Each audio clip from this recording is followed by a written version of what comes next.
I got the opportunity to interview President Carter in 2018. And one of the things I did want to ask him about at the time was what he wanted his legacy to be.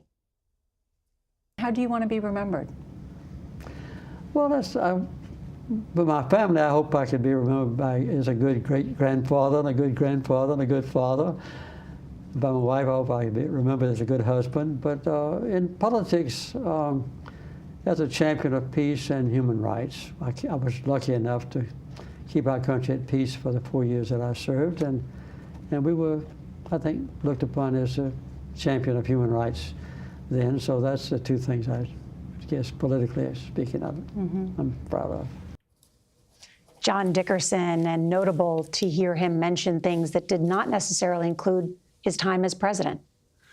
That's right. I mean, he saw his life in this sort of much larger terms and keeping faith with his faith. And so, he had this larger view. I was thinking, as you all were talking about Habitat for Humanity, where Jimmy Carter spent so many years physically there, hammering nails and cutting. In an interview, he talked about that experience and why he did it. And he said one of the reasons was it's very difficult for somebody who's well off to cross a barrier and get in touch with a very poor family who's in need and never has had a decent home. But Habitat provides that avenue very automatically. He was explaining how this experience was giving something to him by keeping him in touch with people who didn't have all of the advantages that he did. This is a former president. Think of the many former presidents in recent history who've gone to give multi-$100,000 speeches to well-heeled people in fancy ballrooms, who have traded essentially on their office. And he went back to that small house that he renovated with his wife often, Rosalind, and lived this life that was staying consistent with that set of values that he kept with him, that were born in planes, but then also through a great American institution, the Naval Academy. I mean, when you think of his story as an American story, anybody can grow up to be president.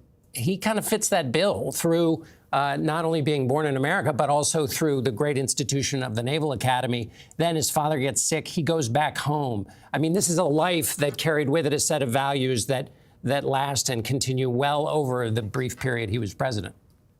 It's an excellent point, John Dickerson. And Bob, didn't you have a conversation with Jimmy Carter where you asked him about, in fact, being remembered for much more than what he did during his presidency? I did. I told him at one point, I said, you may be the only president, the only person who's been president that I know who didn't think the presidency was the high point of your life. Yeah. And he laughed. He got a big kick out of it, but he didn't rebut that. He said, but what he did tell me and what made that conversation so memorable to me, he said, but I'll tell you this, he said, do you know, I saw my favorite cartoon the other day in the New Yorker. He said it was a little boy talking to his father, and he said, when I grow up, I want to be a former president. And I said, I think you liked that one. He said, I did. Yeah. It's interesting, though, when Carter gave interviews over the years where he appreciated the recognition for his post-presidency, but there was a part of him that didn't love it in its entirety because he wanted his presidency to be appreciated. And there was this piston inside of President Carter that his presidency was misunderstood, that he could have attacked Iran. He's told confidants over the years, I could have destroyed Iran after they took our hostages, but I kept the peace. And if that rescue mission had been successful with the hostages, he always thought just if they had sent a few more helicopters, that maybe it would have succeeded and he would have won re-election in 1980. And so he appreciated the accolades. He liked that New Yorker cartoon. But at the same time, this is someone who was proud of his presidency and felt he was dealing with the invasion of Afghanistan by the Soviets in 1979, the Iranian hostage crisis, inflation at home, and he was trying his best to manage it all. And he wasn't just someone who was a Southerner outsider fumbling with the job.